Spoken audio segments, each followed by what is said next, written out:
మా తిండి చూసి ఏంటి వీళ్ళు ఎలా తింటున్నారు అనుకోకండి ప్లీజ్. ఇంకా తింటున్నాం ఏందని నేను అదే అనుకుంటున్నా సార్. ఇంకా తింటుంది ఏంది, అయిపోతుంది అందరిదని. కేక లేదంట. Gulab jam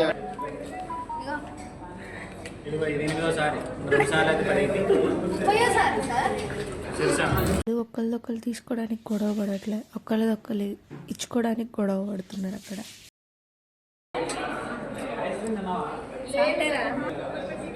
Prajwal sir hi. Subscribe చేసి పెడుతున్నాడు, పెట్టుకో వీడియో చెప్తుంది చూడండి guys. ఐస్ క్రీమ్ ఒకటి ఇక్కడ ఒకటి పెట్టుకుంది ఇవ చూడు. ఇది ఒకటి 2 3 బాటిల్.